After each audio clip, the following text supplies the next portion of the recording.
এমন মায়ার কথা যে মালিক বলছে, ওই মালিক থেকে দূরে সরে যাওয়া কেমনে ইনসাফ হইতে পারে? এমন দরদি কথা যে মালিক বলছে, মা জাআলা আলাইকুম ফিদ্দীন মিন হারাজ।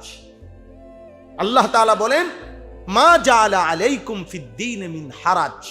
আল্লাহ তোমাদের উপরে দ্বীনের নামে, শরীয়তের নামে, বিধানের নামে কোন ভাবেই আল্লাহ বলেন মিন হারাজ, কোন পেরেশানি, কোন মুসিবত আল্লাহ তোমাদের উপরে দেন নাই, কোন ঝামেলা পাকায় নাই, কোন মুসিবতে ফেলে নাই তোমার। আল্লাহ বলেন, আমি এটা করি নাই বান্দা, আমি তোমার সব দিক খেয়াল করে তোমার জন্য বিধান দিস, তোমার জন্য বিধান দিস। দিন মানা সহজ, আল্লাহকে মানা সহজ, সম্ভব। সম্ভব কিনা বলেন? আমাদের জন্য সম্ভব? সম্ভব। আপনি মানুষ, আপনি মানুষ, আর আল্লাহ তাআলা মানুষকেই বানাইছে ইবাদতের জন্য। আর আল্লাহ তাআলা অযৌক্তিক করে না। ইন্নাল্লাহা লা ইয়াজলিমু মিসকালা যাররা। আল্লাহ বলেন, নিশ্চয়ই আল্লাহ এক যাররা জুলুম করে না। আল্লাহ কি করতে পারে না? জুলুম করতে পারে না। আল্লাহ পারেন। এই জন্য দয়া করে আপনাদের সবার কাছে অনুরোধ, আমি সহ আমরা সবাই এই সহজ কথাটা বুঝতে চেষ্টা করেন। আপনি পজিটিভ ভাবেন, আল্লাহর দিন মানা, হালাল হারাম, পাক না পাক, জায়েজ না জায়েজ, দিন শরীয়ত। ইদানিং কালে আইসা আজকে কয়দিন হঠাৎ করে দিন শরীয়ত, শরিয়া আইন, ইসলামের আইনের প্রতি অতিরিক্ত বুদ্ধিজীবী বাংলাদেশে নতুন করে মাথাচাড়া দিছে। বুঝেন নাই কথা? ঠান্ডা হয়ে যাব, বেশি দিন টিকবে না। হয়তো বড় কোনো বরাদ্দ পাইছে, তো এই বরাদ্দ হালাল করার জন্য একটু নাড়াচাড়া না দিলে এতটি টাকা খাইয়ালাম তো সোজা কথা না। বুঝেন নাই? বলবে যে এতগুলো বড় টাকা পয়সা, এত সুযোগ সুবিধা দিলাম, কি কইলা? তো বড় বলবে, এই যে বলছি, এই অমুক কানে সিফা সাফার মধ্যে বলছি, টক শোতে বলছি, রোডে গাড়ে বলছি, ঢাকা শহরের কোনাকানিতে বলছি, তো বলছি। হুজুররা না নারা দিয়া চাইছি, দেখছি যে না, হুজুররা লড়ে না, পাবলিক লড়ে না, এই আর কি। فأما الزبد فيذهب جفاء وأما ما ينفع الناس فيمكث في الأرض। কোরআন শরীফের আয়াত। এই আয়াতের অর্থ হলো, আপনি সহজে বুঝবেন, সমুদ্রের যে ঢেউ উঠে, এই ঢেউয়ের মুখে যে সাদা ফেনা আছে না, ঢেউয়ের মুখে, এই ঢেউয়ের মুখের ফেনা পারে বাড়ি খাইয়া মিলাইয়া যায়। মানে ফেনাইটা থাকে না, ফেনা মিলিয়ে যায় সাদা, আর যেটা পানি, যেটা প্রয়োজন, এটা ধাক্কা খাইয়া আবার সাগরে ফিরে যায়, এটা থেকে যায়। তা আল্লাহ বলে, যা ফেনা তা শুকিয়ে যায়, মিলিয়ে যায়, যা উপকারী তা মানুষের জন্য টিকেই থাকে। এজন্য 1450 বছরে প্রতিবারেই নাস্তিক, মুরতাদ, আল্লাহ দ্রোহী, আল্লাহ বিরোধী, কোরআন সুন্নাহ বিরোধী যখন যে ব্যক্তি সম্প্রদায় চেষ্টা করেছে, মাথাচাড়া দিছে, ফেনার মতো মিলিয়ে গেছে। আল্লাহর দিন আছে, ছিল, থাকবে ইনশাআল্লাহ, কোনো সন্দেহ। আমি না বুঝাইতে পারলে আমার ব্যর্থতা, তো কোরআনের ব্যর্থতা, রাসূলুল্লাহ সাল্লাল্লাহু আলাইহি সাল্লামের ব্যর্থতা না। তিনি বুঝাইয়ে গেছেন, হয়তো আমি বলতে পারি নাই আর কি। এটা আমার অক্ষমতা হইতে পারে, হয়তো আমার অক্ষমতা। তায়েফের ময়দান থেকে আমরা কিতাবে পড়ছি, তারিখে আছে, তায়েফের ময়দান থেকে নবীজি সাল্লাল্লাহু আলাইহি সাল্লাম যখন রক্তাক্ত হয়ে ফিরে আসছিলেন, সারা দেহ যখন রক্ত মাখা, পবিত্র পা মুবারক হযরত যায়েদ ইবনে হারেসা, নবীজির পালক পুত্র, যিনি সাথে ছিলেন তায়েফের সফরে, তিনি বলছিলেন, এই পরিমাণ রক্ত ঝরছিল তায়েফ থেকে ফিরে আসার পরে। নাখলা নামক একটি খেজুরের বাগানে আল্লাহ নবী তখন বসছিলেন সেই রাত্রে। তো হযরত যায়েদ ইবনে হারেসা বলেন, রক্ত মাখা জুতা পায়ের তালুর সাথে এইভাবে জমাট বাঁধছিল, আমি খুলতেই পারছিলাম না। হযরত যায়েদ বলেন, আমি নবী সাল্লাল্লাহু আলাইহি সাল্লামের দেহ মোবারক থেকে রক্ত আমার নিজের গায়ে মাখতেছিলাম আর কাঁদতেছিলাম। ওই রাত্রে কিতাবে আছে, নবীজি ওই রাত রক্ত মাখা দেহ নিয়ে লম্বা দোয়া করছিলেন আল্লাহর কাছে। মুনাজাত দিছিলেন, লম্বা দোয়া করছিলেন। তো দোয়ার মধ্যে এই কথাটাও নবী সাল্লাল্লাহু আলাইহি সাল্লাম বলছেন, আয় মাওলা, এ কেমন মানুষের কাছে আমারে পাঠাইলেন যারা আমারে অপরিচিত দুশ্মনের মতো আচরণ করলো, অথচ আমি তো তাদের হিতাকাঙ্ক্ষী, আমি তো তাদের কল্যাণ চাচ্ছিলাম, ওরা যে আমার এইভাবে পাথর মেরে তাড়িয়ে দিল। এরপরে শোনেন, এইভাবে নবীজি মনের আবেগে বলতেছিলেন যে আল্লাহ কার কাছে পাঠাইলেন আমারে, তায়েববাসী আমার সাথে এটা কি করলো, ইলা বাঈদিন ইয়াতাজাহামুনি, এমন কি অপরিচিত কারো কাছে পাঠাইলেন যারা আমাকে মোটেই চিনল না, অথচ আমি তো তাদেরই অঞ্চলের মানুষ, আমি তো এই আরবের, আমি এই মক্কার মানুষ। তো এইভাবে নবীজি বলতে বলতে মনের আবেগে শেষ একটা কথা নবীজি বলছেন সাল্লাল্লাহু আলাইহি সাল্লাম। নবীজি বলছেন, আল্লাহ যাই বলছি মাওলা অভিযোগ না, ওরা বুঝে নাই, বাকি আমার শুধু একটাই কথা মাওলা, যদি আমার এই রক্তমাখা দেহ নিয়ে রাত গভীরে আমি আপনার কাছে শুধু এতটুকু বলতে চাই, যদি আপনি আরশে আজিম থেকে আপনি যদি বলেন যে আপনি আমার উপরে নারাজ না, আমার প্রতি আপনি সন্তুষ্ট আছেন, তো গোটা পৃথিবী আমার বিরুদ্ধে গেল ফালা উবালি, আমি কোনো পরোয়া করি না। আপনি বলেন আপনি খুশি আছেন, রক্ত ঝরুক আর ভিজে যাক, আপনি এটা শুধু আমারে বলেন, আপনি কোনো রাগ করছেন কিনা, আপনি আমার উপরে খুশি আছেন কি? অতএব ইমানদারের কথা এটাই, মুমিনের কথা এটাই, আল্লাহর দ্বীন যে মানে তার কথা এটাই, যে মাওলা যদি বলেন আপনি খুশি আছেন, এবার পৃথিবী উল্টে যাক, অসুবিধা নেই। যদি বলেন আপনি নারাজ, তো গোটা পৃথিবী খুশি হলে আমার কি হবে? जो तू मेरा तो सब मेरा, फलक मेरा जमीन मेरा। খাজা আজিজুল হাসান মজজুব রাহমাতুল্লাহ আলাইহি বলছেন, আল্লাহ যদি আপনি আমার হন তো সবই তো আমার, আসমানও আমার, জমিনও আমার। আগার একটু নেহি মেরা তো কুই শাই নেহি মেরি, যদি একজন আপনি আমার না হন, আমার আর কিছুই নাই। মুজাহিদ আজম আল্লামা শামসুল হক ফরিদপুরি রাহমাতুল্লাহ আলাইহি বলতেন, তুমি আল্লাহকে পেয়েছো, সবই পেয়েছো, আল্লাহকে পাওনি, কিছুই পাও। আমার শায়েখ আল্লামা মুফতি মুশতাকুন নবী কাসেমি হুজুর সব সময় বলে, আল্লাহকে পেয়ে যদি কেউ গোটা দুনিয়াও হারায়, কিছুই হারায়নি। আল্লাহকে না পেয়ে যদি কেউ গোটা দুনিয়াও পায়, কসম খোদার সে কিছুই পায়নি। আল্লাহ পেয়ে সব হারাইলেও কিছুই হারায় না, আল্লাহ না পেয়ে সব পেলেও কিছুই পাওয়া হয় না, কিছুই পাওয়া হয়।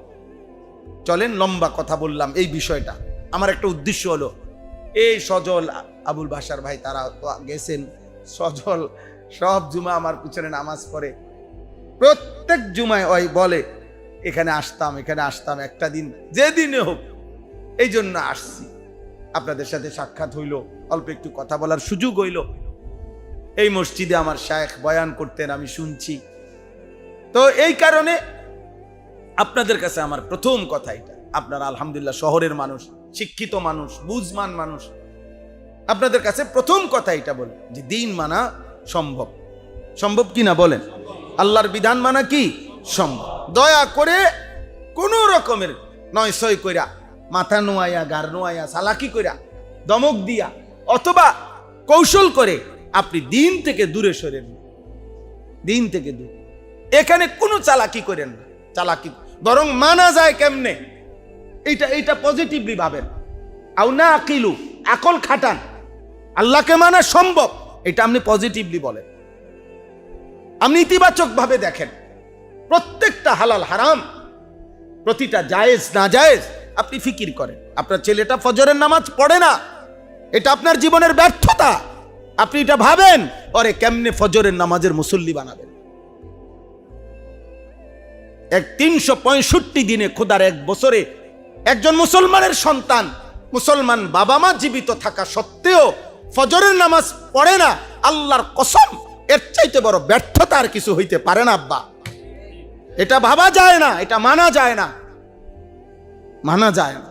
16 বছর যে মুসলমানের সন্তান ক্লাস 1 থেকে অনার্স পর্যন্ত, মাস্টার্স পর্যন্ত, কমপক্ষে 16 বছর মুসলমানের যে সন্তান পড়ালেখা শিখলো, সে আল্লাহর কোরআন একটা পৃষ্ঠা দেখে দেখে শুদ্ধ পড়তে পারে না, খোদার কসম এটা মেনে নেওয়ার বিষয় না। এটা ব্যর্থতা, ব্যর্থতা, ব্যর্থতা। এটা গোটা ফ্যামিলির ব্যর্থতা। এটা আব্বা আপনার ব্যর্থতা, এটা ছেলেটারও ব্যর্থতা। এটা কাপুরুষতা, এটা খামখেয়ালি, এটা অবজ্ঞা, এটা আখিরাতকে সামান্য মনে করা, এটা আল্লাহকে পাত্তা না দেওয়া, এটা নবীকে পাত্তা না দেওয়া। মনে রাখেন, আখিরাতের মূল্য 30,000 টাকা না। আখিরাতের মূল্য মসজিদে 4টা ফ্যান না। আখিরাতের মূল্য 2 কাতার টাইলস না। আখিরাতের মূল্য 10 জন হুজুর ভাত খাওয়ান না। এত কম পয়সা দিয়ে আখিরাতের দাম শোধ করেন না। বুঝেন নাই কথাটা? হ্যাঁ না, অনেকে আছে মাশাআল্লাহ আখিরাতের দাম শোধ করে লাইছে, 2 কাতার টাইলস দিছেন মসজিদে। আশা করি বেহেশতের বুঝ হয়ে গেছে। হ্যাঁ না না, এত কম পয়সা দিয়ে আখিরাতের দাম শোধ করেন না। আখিরাতের প্রথম দিন হাসরের ময়দান 50,000 বছর। কয় হাজার বছর? হ্যাঁ, এটা কি গল্প না কোরআনের আয়াত? ফি ইয়াউমিন কানা মিকদারুহু 50,000 সানা। 50,000 সানা। আল্লাহ বলে, বান্দা আমি তোমাকে সেই দিবসের ভয় দেখাচ্ছি যে দিবসের দৈর্ঘ্য 50,000 সানা, 50,000 বছর। আপনি বিষয়টা মামুলি মনে করেন। আপনি আপনার জায়গায়, আপনি কাউরে বুঝ দিয়ে লাইছেন, হুজুর বুঝেন তো, তখন কি আর বোঝেন তো যেই সমাজ, যেই পরিবেশ বোঝেনই তো। হুজুরে বললো আচ্ছা ঠিক আছে আঙ্কেল চালাইয়া যান, সিটারি চালাইয়া যান। আর কি, যখন যে দূর পারেন দিয়ে না আমারে 200-300 করে টাকা দিয়ে রাখেন, আর আমনে বাটফারি চালাইয়া যান। বাহ মাশাআল্লাহ, মুসল্লি মনে করছি ইমাম সাহেব হয়তো একটা মিল করে লইছি।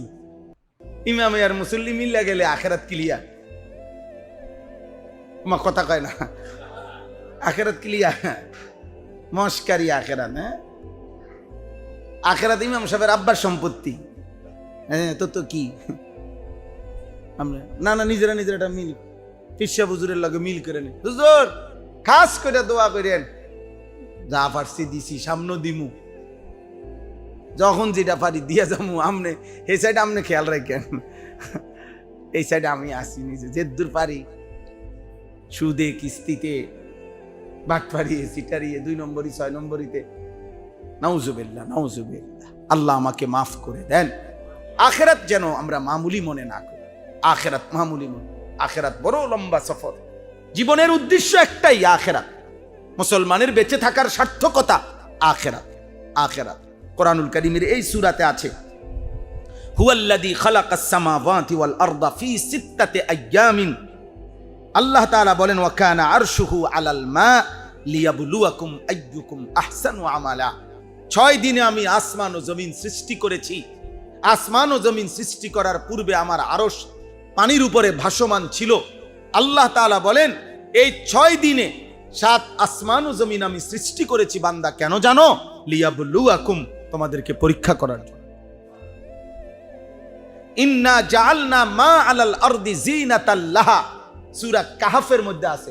আল্লাহ তাআলা বলেন, গোটা পৃথিবীর যেখানে যেই সৌন্দর্য দেখো, আমি আল্লাহ এই সৌন্দর্যময় জিনাত আমি সাজিয়েছি, আমি বানাইছি। ফুলের সুন্দর আমার দেওয়া, পাখির সুন্দর আমার দেওয়া, আসমানের সুন্দর আমার দেওয়া, রৌদ্রের সুন্দর আমার দেওয়া, গাছের সুন্দর আমার দেওয়া, সব সুন্দর আমি আল্লাহর দেওয়া। কেন বানাইছি এমন সুন্দর করে জানো? লিনাবলুয়াহুম, পরীক্ষা করা। আল্লাযী খালাকাল মাউতা ওয়াল হায়াতা লিয়াবলুয়াকুম। আল্লাহ তাআলা বলে, জানো বান্দা, মৃত্যুর সৃষ্টি আমি করি, জীবনের সৃষ্টি আমি করি। কেন জীবন সৃষ্টি করেছি তোমার জানো? লিয়াবলুয়াকুম, পরীক্ষা করার জন্য। একই কথা কিনা বলেন না? একই কথা কিনা বলেন? হ্যাঁ, আসমান ও জমিন আল্লাহ বানাইছেন আমাদের জন্য, কেন বলেন না? পরীক্ষা করার জন্য। পৃথিবীটাকে সুন্দর করে সাজিয়েছেন আমাদের জন্য, কেন? পরীক্ষা করার জন্য। আমাদের হায়াত দিয়েছেন, কেন? পরীক্ষা করার জন্য। পরীক্ষা করার জন্য, পরীক্ষা করার জন্য, কামুলি খামখেয়ালি করার জন্য। দুনিয়া দারুল ইমতিহান, দুনিয়া পরীক্ষার ঘর। আখিরাত দারুল জাযা, ফলাফলের ঘর। দুনিয়া দারুল মিহান, দুনিয়া মেহনতের ঘর। আখিরাত দারুর রাহা ওয়াস সুরুর, আরাম, সুখ, শান্তি, মজার ঘর আখিরাত। দুনিয়া কিসের ঘর? মেহনতের। একজন বিশ্ববিখ্যাত বুজুর্গ ছিলেন, অল্প কিছুদিন হয় ইন্তেকাল করেছেন, পাকিস্তানের, যিনি মালয়েশিয়া বেশি থাকতেন, হযরত মাওলানা পীর জুলফিকার আহমদ নকশবন্দি রাহমাতুল্লাহ আলাইহি। অনেক বড় বুজুর্গ ছিলেন, সারা বিশ্বব্যাপী আলমী আল্লাহওয়ালা ছিলেন, আন্তর্জাতিক মানের। তো উনি একটা সুন্দর কথা বলতেন যে, হে মোমেন ইমানদারগণ, আমরা ইমানদার মনে রাখবেন আমাদের জীবনের তিনটা অংশ। একজন ইমানদার এই দুনিয়ার হায়াত মেহনত করবে, কবরের জীবন অল্প কিছুক্ষণ বিশ্রাম করবে, আর জান্নাতে চিরস্থায়ী আরাম করবে। খালাস, মেহনত করবে দুনিয়ায়, বিশ্রাম করবে কবরে, আরাম করবে জান্নাতে। বলেন, মেহনত করবে কোথায়? বিশ্রাম করবে কোথায়? আরাম করবে কোথায়? জান্নাত। জান্নাত। এজন্য জিন্দিগি মানেই মেহনত। এক সেকেন্ড, আপনি সকাল 8টা থেকে 4টা আপনার অফিস টাইম, চাকরির টাইম, আপনার দোকানের টাইম, এরপরে আপনি ছুটি, আপনি মুক্ত, আপনি স্বাধীন, এরপরের অংশ আপনার নিজের। আর 8টা থেকে 4টা কোম্পানির নিয়ম, অফিসের নিয়ম মানতে হবে। এটা আপনাদের দুনিয়াবি জীবনে হইতে পারে, কিন্তু আল্লাহর কসম, আমাদের কারো হায়াত, জওয়ান কিংবা বুড়া, নারী কিংবা পুরুষ, আমরা মুসলমান যারা, আমাদের জীবনের এমন কোনো সিস্টেম, এমন কোনো ভাগ আমাদের জীবনে নাই যে 12 ঘন্টা শরীয়তের বিধান, 14 ঘন্টা শরীয়তের বিধান, 16 ঘন্টা শরীয়তের বিধান, এমন সিস্টেম নাই আমাদের। এই ভাগ করা কোরআন সুন্নাহর হুকুমের ক্ষেত্রে, দিন মানার ক্ষেত্রে, আল্লাহ এবং তার রসুলের বিধান মানার ক্ষেত্রে, যে হুজুর এখন আমি এশার নামাজ পড়ছি, ফজরের নামাজ আবার আমার মসজিদে ফাইলেই হইছে, এবার বাকি এই 8 ঘন্টা আমি মুক্ত, আমি স্বাধীন, টেলিভিশন দেখমু, নাচ দেখমু, নর্তকী দেখমু, গান শুনমু, আড্ডাবাজি করমু। আল্লাহর কসম, ইসলাম এটাকে বলে না। ইসলামে এমন কোনো বিভাজন, বিভক্তি নাই। 24 ঘন্টা আল্লাহর হুকুমের অধীন, রসুলের তরিকার অধীন। কয় ঘন্টা? 24 ঘন্টা। আপনার জন্য আলাদা কোনো নাই, আপনার জন্য আলাদা কোনো সিস্টেম নাই, আলাদা কোনো বিরতি নাই। ইসলাম মানার ক্ষেত্রে কোনো কি নাই? বিরতি নাই, ছুটি নাই। ছুটি নাই।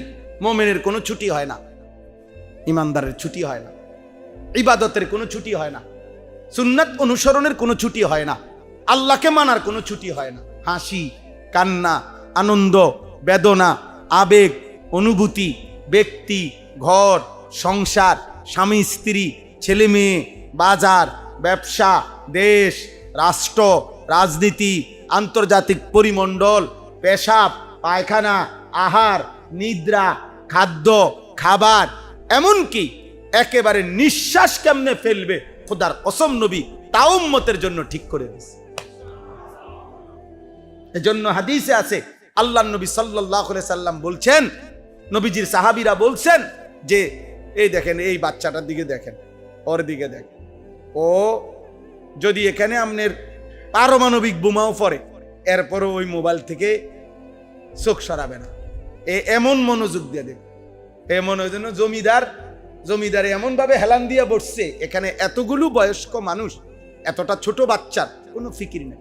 আমি এটা দেখাইলাম আর কি, একটা উদাহরণ। এইটাই আমার দুঃখ, আমার আফসোস। মোবাইল প্রতিবন্ধী বানায়, আমার ফতুয়া এটা। বড় মোবাইল প্রতিবন্ধী বানায়, ভারসাম্যহীন বানায়। ও আর পার্থক্য করতে পারে না যে এটা এখানে মানাবে কিনা, এটা যৌক্তিক কিনা। একজন না, আমি বুঝে, এরকম শত শত ছেলে দেখেন, এরা ভারসাম্যহীন, প্রতিবন্ধী। এ আর বুঝে না, এর কাছে সব জায়গায় এক কথা, এনে হুজুর না পাবলিক, মসজিদ না মাদ্রাসা, বয়স্ক মানুষ না জোয়ান মানুষ, মা না শাসি, তার কথা হলে এক কথা, যা পাইবা। ল্যাংটা মানুষ পাইলেও ছবি উঠাইবা, কাপড় ফিন্দিন না মানুষ পাইলেও ছবি উঠাইবা। হ্যাঁ হ্যাঁ হ্যাঁ, এ প্রতিবন্ধী, যে ভারসাম্যহীন, সে ভারসাম্যহীন। হ্যাঁ, আপনি দেখেন না, আপনি এখানে একজন পাগল দেখেন যে কোনোখানে, যে উলঙ্গ যদি কোনো পাগল থাকে, তো কাফর পরা এরকম আরো পাগল দেখবেন চারিদিকে দাঁড়াইয়া ভিডিও করতেছে, লাইভ চলতেছে, লাইভ। এই সেদিন পত্রিকা আসছে না এই খবরটা, ওই বেচারা অ্যাক্সিডেন্টে তার স্ত্রী, তার একটা বাচ্চা মেয়ে মারা গেছে। এই বেচারা তার বিবিকে কাঁধে নিছে, মৃত মহিলার লাশটা, বাচ্চাটাকে এদিক দিয়ে বুকে জড়ায় ধরছে, আরেকটা জীবিত বাচ্চা পিছনে কাপড়টা ধরে রাখছে। এইভাবে লোকটা যাইতেছে, শত শত মানুষ ছবি তুলতেছে। একটা নাফরমান বলে যে তার বাচ্চাটাকে কদ্দুর কোলে নেই, এটা নিয়ে কারো ভাবনা। সবার দায়িত্ব একটাই, ছবি উঠাও, ভিডিও কর। এর মানে কি? প্রতিবন্ধী। এর মানে তার সিরা ভারসাম্যহীন, মানসিক ভারসাম্যহীন। মোবাইলের এই প্রচন্ড আসক্তি একদিন না একদিন থামবে, কিন্তু সব হারাইয়া থামবে। আমার জাতি থামবে, ভদ্রলোক তার সন্তানকে থামাবে একদিন, কিন্তু যেদিন থামাবে সেদিন পিছনে তাকিয়ে দেখবে ছেলের জীবনে আখলাক, চরিত্র, নৈতিকতা আর কিছুই নেই। নারী দেখতে দেখতে, উলঙ্গ ছবি দেখতে দেখতে, অশ্লীল দৃশ্য দেখতে দেখতে ওর জীবনটা, ওর ভেতরটা, কলজাটা, ওর শরীরটা ও পচাইয়া গন্ধ ছুটে গেছে, দুর্গন্ধ ছুটে গেছে। আপনারা আপনাদের সন্তানদেরকে ফেরান, আপনারা ফেরান। ভদ্রতার মুখোশ পরেন না, গুনাহ ভদ্রতা হইতে পারে না, অসভ্যতা ভদ্রতা নয়, অর্ধ উলঙ্গ উলঙ্গতা, বেহায়াপনা, বেপরদেগি, এটা আধুনিকতা হইতে পারে না। অসভ্যতা সর্বযুগে অসভ্যতাই, নোংরামি সর্বযুগে নোংরামি। আপনি এটাকে ভদ্রতার মুখোশ পরায়েন না, ভদ্রতার মুখোশ পরায়েন না। আল্লাহ আমাদেরকে হেফাজত করেন। আপনার এই নওজোয়ান ভাই, আমি যে কথাটা বলতেছিলাম এই জন্য, আপনি এটা ভাবেন, আপনার সন্তান 14 বছর 16 বছর একদিনও ফজরের নামাজ পড়বে না। এমন নাফরমান মা বাপ এমনও আছে, দুর্ভাগা বদনসিব মা বাপ। মা বাপ বলতেছে এত ভোরে ভোরে উঠলে কষ্ট হবে, বাচ্চা মানুষ, ব্রেনে চাপ পড়বে। ব্রেন আপনার আব্বার, ব্রেন আপনার আব্বার, হ্যাঁ, ব্রেন ডাক্তারের আব্বার। ডাক্তারের বাপের ক্ষমতা আছে নাকি এটা বলার? ডাক্তার এই সিদ্ধান্ত দিবে কেন? ডাক্তার এই সিদ্ধান্ত দিবে কেন? মুসলমানের সন্তান নামাজ পড়বে না, আপনি কোন ডাক্তার থেকে এই ফয়সালা নিছেন? আমি নির্দিষ্ট ডাক্তারকে বলতেছি না, মানে বুঝাইলাম। যদি বলেন আপনি যে ডাক্তারে বলছে, বলে আপনার পায়ে সমস্যা, পায়ে ব্যথা, আপনার পায়ে অসুবিধা, আপনার ডাক্তার সাহেবের কাছে বলার সাথে সাথে উনি সিল বানায় নিছে, কাট করে সিল মারা দিছে, চেয়ারে বসে নামাজ পড়বেন। ডাক্তারের বাপের ক্ষমতা নাই এটা বলার, কোন ডাক্তারের এই অধিকার নাই। আমি চ্যালেঞ্জ করলাম, চেয়ারে বসে নামাজ পড়া আর প্যারাসিটামল লেখা এক কথা না। চেয়ারে বসে নামাজ পড়া এটা ইসলামের বিধান, নামাজ পড়া এটা ইসলামের কি বিধান। আর নামাজের মধ্যে দাঁড়ানো এটা ফরজ। এই ফরজ আপনি ছেড়ে দিতে হইলে সুনির্দিষ্ট কারণ দেখিয়ে উলামায়ে কেরাম থেকে, মুফতি সাহেব থেকে ফতোয়া নিতে হবে আপনাকে, ফতোয়া। আমি বলি, আবারও বুঝেন, চেয়ারে বসে নামাজ পড়া হারাম না। আবার বলতেছি, বুঝছেননি কথা? চেয়ারে বসে নামাজ পড়া কি নয়? হারাম নয়, কিন্তু শুধু ডাক্তারের সিদ্ধান্তে নামাজ পড়লে ওই নামাজ হবে না।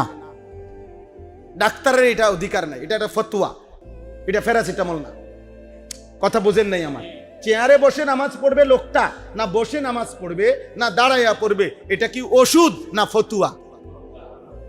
এটা শরীয়তের একটা মাসালা না? তো এই মাসালা আর ওষুধ কি বরাবর হয়ে গেল? তো উনি এই সিল মারলো কেন? উনি যে প্রথমেই সিলিটা মাইরা দেয়, চেয়ারে বসে নামাজ পড়বেন, এই অধিকার উনাকে কে দিল? কথা বলেন। আমি তো ওষুধ লিখি না, কারণ আমি তো এই বিষয়টা বুঝি না। তো উনি এই বিষয়টা বোঝে না, উনি এটা লিখবে কেন? হ্যাঁ, উনি এটা বলতে পারে, আপনার পায়ের যেই অবস্থা মনে হচ্ছে চেয়ারে বসে নামাজ পড়লে আপনার সুবিধা হইতে পারে, আপনি একজন নির্দিষ্ট মুফতি সাহেব থেকে আমার এই প্রেসক্রিপশন হালাত আপনি শুনান, উনি বলবে, মুফতি সাহেব বলবে। অবশ্যই কোনো আলেমে দ্বীনের সাথে ফতোয়া নিতে হয়, এবং জানতেন কোন হুজুরের কাছ থেকে নিলে হইতো না, উনি নির্ভরযোগ্য মুফতি হইতে হবে। যে কোনো হুজুর ওই ফতে অটোর মধ্যে বইয়া, কি হুজুর আপনি কি কন, আচ্ছা চালাইয়া নেন। হ্যাঁ হুজুরে বলছে, কোনানে কইছে মিয়া, অটোতে, অটোর মধ্যে কয় এক জায়গায় কান্দিরপাড় যাইতেছিলাম, হঠাৎ অটোতে হুজুর একজন দেখা হয়েছে। অটো হুজুর না, না অটো হুজুর দিয়ে হইতো না, মুফতি হুজুর হইতে হইব, সিএনজি হুজুর হইলে হবে না। কথা বুঝেন নাই? আপনি নির্ভরযোগ্য আলেমের কাছে যে আপনার হালাত বলতে হবে, আপনার হালাত বলতে হবে। আল্লাহ আমাদেরকে বুঝার তৌফিক দান করে। তাইলে দয়া করে আল্লাহর ওয়াস্তে মুসলমানের সন্তানদেরকে, মুসলমানের বাবা ফজরের নামাজে অভ্যস্ত হন, বলেন ইনশাআল্লাহ। ফজরের নামাজ দামি নামাজ, ফজরের নামাজ দামি নামাজ। ফজরবিহীন ঈমান পূর্ণ হয় না। ফজরের নামাজ, বিশ্বাস করেন এই কোরআন হাতে ধরে বললাম, ফজরের নামাজে অনুপস্থিত যেই মুসল্লি, আল্লাহ নবী সাল্লাল্লাহু আলাইহি সাল্লামের জামানায় সাহাবাদের কাছে এটা একেবারে শতসিদ্ধ প্রসিদ্ধ নিয়ম ছিল। সাহাবায়ে কেরাম ফজরের অনুপস্থিত মুসল্লিকে যদি অসুস্থ না হইতো তাহলে মুনাফিক বলতেন, কসম খোদা। যদি রোগাক্রান্ত না হতো তো ওনারা বলতেন, আমরা তাকে মুনাফিকই ভাবতাম। ফজরের নামাজ, ইজা ফাকাদনাল ইনসানা ফি সালাতিস সুবহি আসানা বিহি যান, হযরত আব্দুল্লাহ ইবনে ওমরের riwayat। আমরা যখন কাউকে আমাদের জামানায় ফজরে অনুপস্থিত দেখতাম, আমরা তার ব্যাপারে দুইটি ধারণা করতাম, হয় অসুস্থ নয় মুনাফিক, নয় মুনাফিক, নয় মুনাফিক। পৃথিবীর কোন কিতাবে নাই জুমার নামাজ ঈমান, মুমিন না মুনাফিক, এই পার্থক্যের চিহ্ন জুমার নামাজ না। জুমার নামাজের ফজিলত অনেক, অনেক ফজিলত, অনেক ফজিলত, অনেক ফজিলত, অনেক ফজিলত। জুমার দিনের ফজিলত, জুমার নামাজের ফজিলত। নবীজি বলছে 3 জুমা পর পর যার ছুটে যায় সে যেন ঈমান থেকে খারিজ হয়ে যায়। কথা বুঝছেন? এটা আলাদা বিষয়, কিন্তু আপনি মুমিন নাকি মুনাফিক এটা পার্থক্যের চিহ্ন হলো ফজরের নামাজ। ফজরের নামাজ, ফজরের নামাজ, ফজরের নামাজে মুমিনের হাজিরা হয়, ফজরের নামাজে মুনাফিক বঞ্চিত। এই জন্য ফজরের বাতাস, ভোরের হাওয়া মুনাফিক মুক্ত হাওয়া।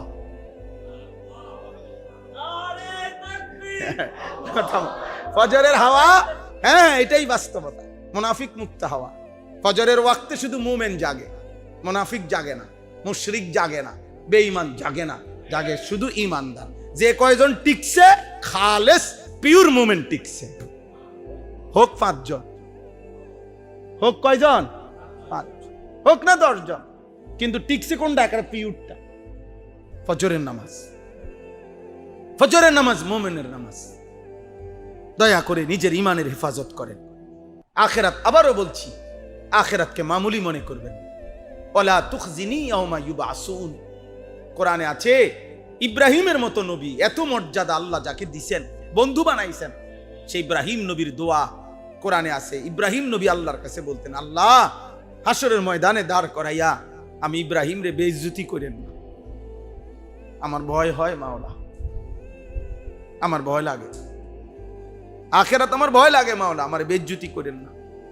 কে বলছে? ইব্রাহিমের মতো নবী। আপনি কি? আপনি কি? নবী সাল্লাল্লাহু আলাইহি সাল্লাম, আপনি জিজ্ঞাসা করেন উলামায়ে কেরামকে, আল্লাহ নবী সাল্লাল্লাহু আলাইহি সাল্লাম 5 ওয়াক্ত নামাজের পরে নবীজির মর্যাদা আখিরাতে কি পরিমাণ, কি পরিমাণ মর্যাদা নবীর। ওয়ালাল আখিরাতু খায়রুল লাকা মিনাল উলা। আল্লাহ বলছে, বন্ধু কসম করে বলি, দুনিয়াতে আমি আপনাকে যত মর্যাদা দিছি তার চাইতে কোটি গুণ বেশি আখিরাতে রাখছি। আপনার দুনিয়ার সম্মানের চাইতে বেশি সম্মান আপনার জন্য আমি রাখছি কোথায়? আখিরাতে। আখিরাতে নবীজিকে আল্লাহ তাআলা আখিরাতে অসংখ্য স্পেশালি মর্যাদা নবীজির জন্য আল্লাহ বরাদ্দ রাখছেন। আনা আউয়ালু খাতিবুহুম। নবীজি বলছেন, আমি হাসরের ময়দানে প্রথম কথা আল্লাহর সামনে আমি বলবো, আনা আউয়ালু মান ইয়াশফাউ, সর্বপ্রথম আল্লাহর নিকট আমি সুপারিশ করব। আনা আউয়ালু শাফিঈন আউয়ালু মুশাফফাঈন, আল্লাহ প্রথম আমার সুপারিশ শুনবে। আমি সর্বপ্রথম আল্লাহর কুদরতি কদমে হাসরের ময়দানে সেজদা দিব। আল্লাহর প্রশংসার বাক্য সর্বপ্রথম হাসরের ময়দানে আমি মুহাম্মদী পাঠ করব। আমার হাতে সর্বপ্রথম আল্লাহ প্রশংসার পতাকা আল্লাহ আমার হাতে দিবেন। সমস্ত আম্বিয়া আমার পতাকার নিচে আইসা দাঁড়াবে। সর্বপ্রথম জান্নাতের দরজা আমি করা নাড়ব। এত সম্মান, এত মর্যাদা যাকে আল্লাহ তাআলা দান করছেন, খোদার কসম সেই নবী 5 ওয়াক্ত নামাজের পরে নবীজি যে দোয়াগুলো পড়তেন, এর মধ্যে একটা দোয়া এটা ছিল, প্রত্যেক দিন তিনি 5 ওয়াক্ত নামাজের পরে বলতেন, আল্লাহুম্মা হাসিবনি হিসাবান ইয়াসীরা। আয় করিম মাওলা, এত মর্যাদা, এত সম্মান আপনি আমাকে দিবেন বলছেন, আমি জানি, আমি শুনছি, তবু আমার ভয় হয়, আমার হিসাব সহজ করে দিয়েন। খুদ রাসূল সাল্লাল্লাহু আলাইহি সাল্লামের দোয়া। হাসিবনি এটা এক বচনের শব্দ। কয় বচন? আল্লাহুম্মা হাসিবনি হিসাবান ইয়াসীরা। আল্লাহ বন্ধুর হিসাবটা সহজ করে দিয়েন। হযরতে আয়েশা রাদিয়াল্লাহু তাআলা আনহা বলেন, ইয়া রাসূলুল্লাহ মাল হিসাবুল ইয়াসীর, সহজ হিসাব বলতে মানে কি? নবীজির বিবি জিজ্ঞেস করছেন। আল্লাহর নবী বলেন, আল্লাহ আরাজু ফাকাত। নবীজি বলছেন, আয়েশা, হাসরের ময়দানে আমলনামা হাতে নিয়ে আল্লাহর সামনে প্রত্যেককেই যেতে হবে। প্রত্যেকেই একজন একজন করে আমলনামা সামনে নিয়ে, হাতে নিয়ে আল্লাহর সামনে মুখোমুখি হবে। এই মুখোমুখি হলে আমলনামা এভাবে ধরলে, যার দিকে তাকিয়ে শুধু কোন পৃষ্ঠা না উল্টাইয়া আল্লাহ যার দিকে তাকাইয়াই বলবে ওকে আগে বাড়ো, এটাই একমাত্র সহজ হিসাব, সেই কেবল জান্নাতে যাবে।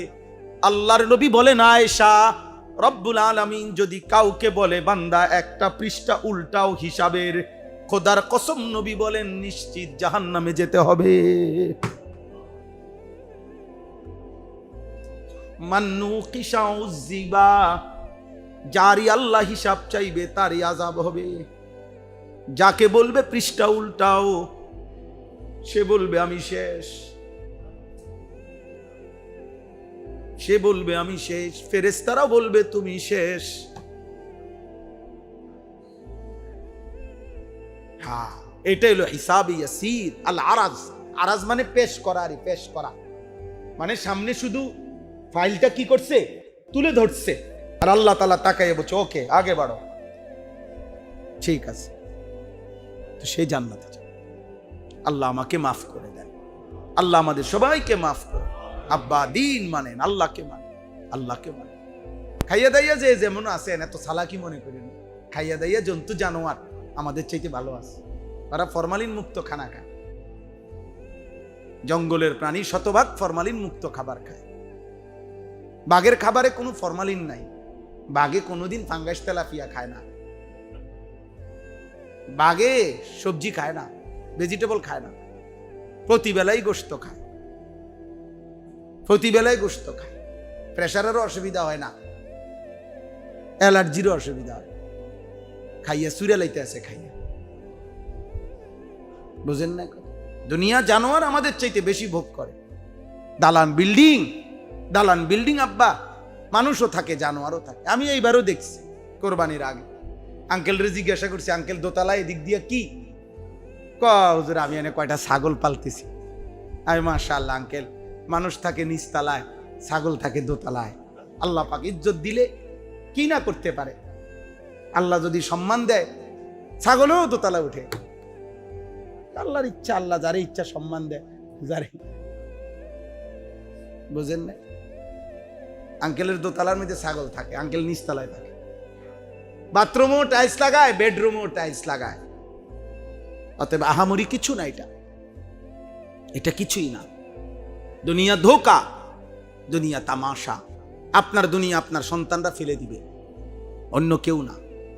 আপনি যে ঘর ফার্নিচার, যে আসবাব আপনি সাজাইছেন, খোদার কসম 20 বছর পরে, 15 বছর পরে কবর থেকে আপনি আয়েশা ফেরেশতার থেকে বলে যদি সুযোগ থাকে আয়েশা একবার দেখে যাইয়েন, আয়েশা দেখবেন আপনার ঘরে আপনার সাজানো আসবাব ফার্নিচার কিচ্ছু নাই, নুনের বাটিও আর পাইতেন না। বলবে আব্বা এগুলো ওল্ড মডেল, এগুলো ফেলে দিছে, ইডিয়ার অন চলে না,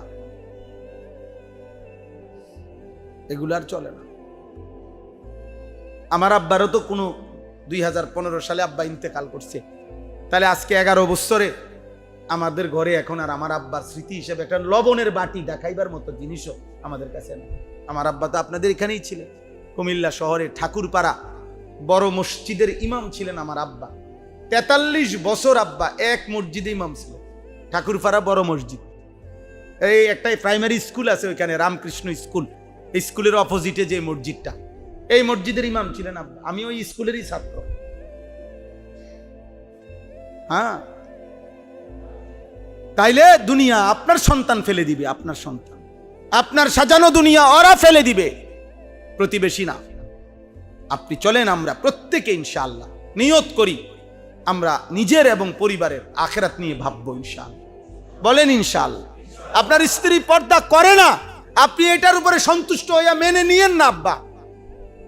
আপনার মেয়ে পর্দা করে না, আপনি এটা মাইনেন না, আপনি এটা মাইনেন না। আপনি মুসলমান, আপনার আখিরাত আছে, আপনি মরবেন। আপনি সুদের টাকার উপরে খুশি হয়েন না, আপনি ফিরতে চেষ্টা করেন। আপনি ঘুষের টাকার উপরে সন্তুষ্ট হয়েন না, আপনি ফিরতে চেষ্টা করেন। আপনি গুনাহ ছাড়েন, আপনি কষ্ট পাবেন, আপনার ফ্যামিলি কষ্ট পাবেন। গুনাহ দুনিয়া তো বেইজ্জতি করে, ইবলিসকে বেইজ্জতি করছে কিসে? গুনাহ। নূহ আলাইহিস সালামের কওমকে পানিতে ডুবাইছে কিসে? গুনাহ। লূত আলাইহিস সালামের কওমকে জীবন্ত উল্টায়া আসার দিয়া মাইরা ফেলছে আল্লাহ, কেন? গুনাহ। কারুন কেন ধ্বংস হইছে? গুনাহ। ফেরাউন কেন ধ্বংস হইছে? গুনাহ। নমরুদ কেন ধ্বংস হইছে? গুনাহ। আল্লাহর নাফরমানি আব্বা। এ কি একবারের ঘটনা? পাপীকে যে আল্লাহ দুনিয়াতে বেইজ্জতি করে, এটা কি পৃথিবীতে একবারের ঘটনা? গত 1000 বছরে একবার হইছে শুধু? তো কতবার দেখাইলে বুঝতেন? জালেমের পতন কতবার দেখলে আপনি বুঝবেন? জালেমের ধ্বংস কতবার দেখলে বুঝবেন? হারামখোরের নিকৃষ্ট পরিণতি আর কতবার দেখলে আপনি বুঝবেন? আপনি দেখেন না? আপনি বলেন আপনার চারপাশে যারা হারাম উপার্জনকারী তাদের ব্যাপারে মানুষের মন্তব্য কি? আপনি খবর নেন, আড়ালে খোঁজেন, গোপনে হাঁটেন, আপনি কথা উঠান একজন সুদখোরের ব্যাপারে, দেখেন না মানুষে কি মন্তব্য করে? মানুষে বলবে উনি জুনায়েদ বাগদাদি, হ্যাঁ, মানুষে বলবে উনি বাইজিদ বুস্তামি স্বাস্থ্য ভাই, মানুষে ব্যাককল, মানুষে ভাত খায় না, মানুষে ভাত খায় না, হ্যাঁ, আপনি শুধু ভাত খান, বাকি মানুষে চিরা খায়।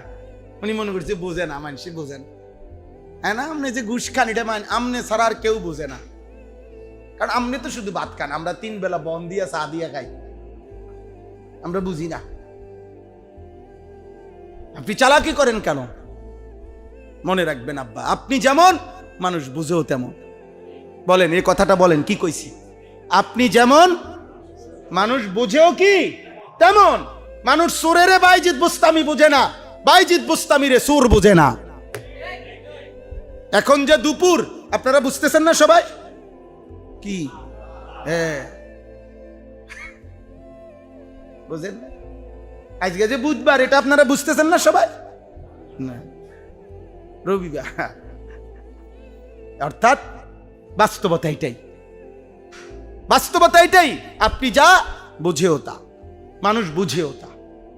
আপনি বা যা, মানুষ তাই বুঝে, তাই বুঝে। আরবিতে একটা সুন্দর প্রবাদ আছে, অফিকা উয়ুবুন ওয়ালিন্নাসে আয়ুন, অফিকা উয়ুবুন ওয়ালিন্নাসে আয়ুন। হ্যাঁ, অর্থ হইল তোমারও দোষ আছে, মানুষেরও চোখ আছে। কি সুন্দর কথা না? তোমারও কি আছে, মানুষেরও। মানুষ বুঝতে ভুল করে না, মানুষ রাতের দিন বুঝে না।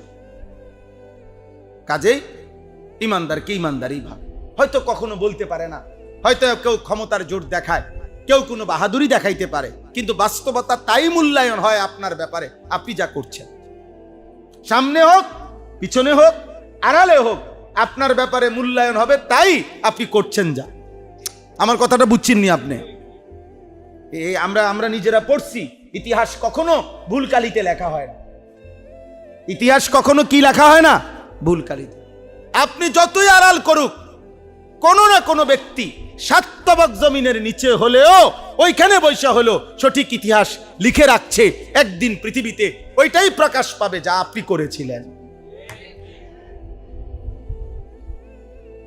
মাটির তলদেশ থেকে বেরোবে, প্রয়োজনে প্রত্নতত্ত্ববিদরা বাইর করব, প্রয়োজনে শিলালিপি উদ্ধার হইলে বাইর হইবে। আপনি চিটার আছিলেন, বুঝেন না?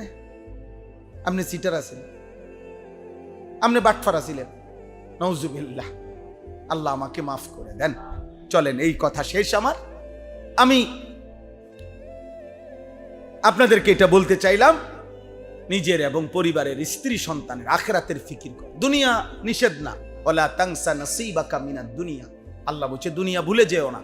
নবীজি বলছে ওয়া আনফিক আলা ইয়ালিকা মিন তাওলিক, তোমার সাধ্যমতো পরিবারের জন্য খরচ করো, নিষেধ নাই। নবীজি বলছে নাফাকাতুর রাজুলি আলা আহলিহি সাদাকা, কোন ব্যক্তি তার পরিবারের স্ত্রী সন্তানের জন্য যা খরচ করে প্রত্যেকটা টাকা, প্রত্যেকটা মুদ্রা আল্লাহর রাস্তায় সাদাকা, কোনো অসুবিধা নাই। নবীজি বলছে হাত্তাল লুকমাতা ফি ফি ইমরাআতিক ফাহিয়া সাদাকা, তুমি তোমার স্ত্রীর মুখে যদি খাবারের একটা লোকমা উঠায় দাও ভালোবেসে, মহব্বত করে, আল্লাহ নবী বলছে এটাও তোমার আমলনামায় সাদাকা। দুনিয়া ভুলতে বলে নাই, স্ত্রী বাদ দিতে বলে নাই, উপার্জন বাদ দিতে বলে নাই। সাহাবায়ে কেরামের মধ্যে ধনী সাহাবী ছিল না? কথা বলেন না কেন? তো হযরতে ওসমান, হযরতে আব্দুর রহমান ইবনে আউফ, হযরতে তালহা বড় বড় ধনী সাহাবী ছিল। হযরত আব্দুর রহমান ইবনে আউফের মাল আমরা পড়ছি কিতাবে, মদিনার বাজারে যখন উনার চালান আসতো, পাইকারি চালান মাল আসতো, 100 উট বোঝাই করে মাল আসতো, শুধু আব্দুর রহমানের মাল। অথচ তিনিই ছিলেন বেহেশতের সুসংবাদপ্রাপ্ত 10 জনের একজন, আব্দুর রহমান ইবনে আউফ। উনি মদিনার বাজারের শ্রেষ্ঠ ব্যবসায়ী ছিলেন। 100 উট বোঝাই করা মাল যদি 1450-1400 বছর আগে উনার মালের চালান যদি হয় এত লম্বা, কি ব্যাপারটা খামখেয়ালি মনে করে? ব্যাংক লোন নিয়া তো হালাল, সেটা হালাল না? সাহাবায়ে কেরামের ব্যাপারে কথা ভাবার কোনো সুযোগ আছে বিকল্প? হালাল।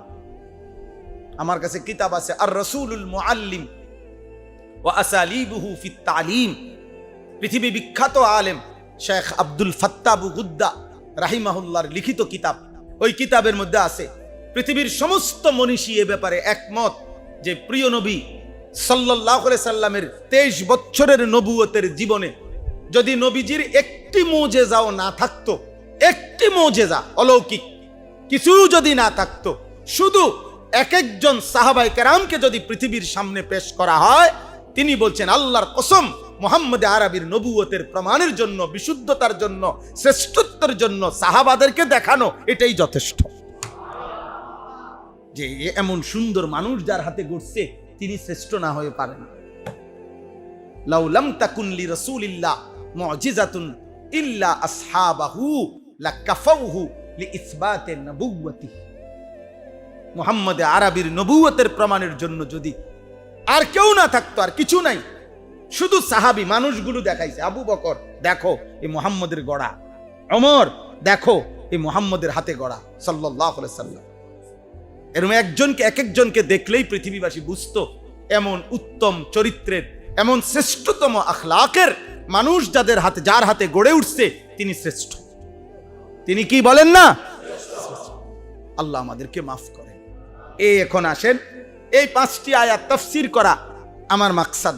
এই এতগুলো কথা যা বলছি, এই কথার অর্থ হইল এখানে একটা আয়াত আছে, 3 নম্বর আয়াত, এই কথাটা মূলত বলা সূরা হুদ 12 নম্বর 11 নম্বর পারা 11 নম্বর সূরা, সূরা হুদের প্রথম 5টি আয়াত আমি তেলাওয়াত করেছি।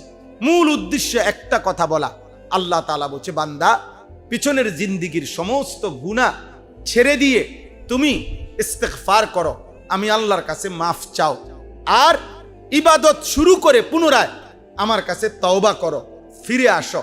আল্লাহ তাআলা বলে, বান্দা বারবার তুমি ইস্তিগফার করো, বারবার তুমি তওবা করো, এই 2টা জিনিস যদি হক আদায় করে করতে পারো, যতবারই ভুল হয়, যতবারই হোঁচট খাও, যতবারই পাপ হয়, যতবারই গুনাহ হয় আবার ঘুরে দাঁড়াও, আবার ঘুরে দাঁড়াও, আবার গুনাহ ছেড়ে দিয়ে মাফ চাও, আমার কাছে আবার ইবাদত শুরু করে আমি আল্লাহর কাছে ফিরে আসো।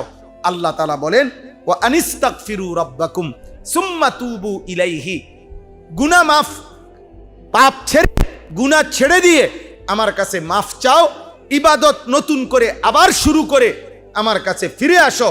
আল্লাহ বলেন আমি তোমারে দুইটা পুরস্কার দেব, ইউমাত্তিউকুম মাতাআন হাসানান ইলা আজালিম মুসাম্মা, বাকিটা হায়াত দুনিয়ার জীবন তোমার সমস্ত প্রয়োজনীয় উপকরণ হালাল পবিত্র মাধ্যম দিয়ে পূরণ করে দেব।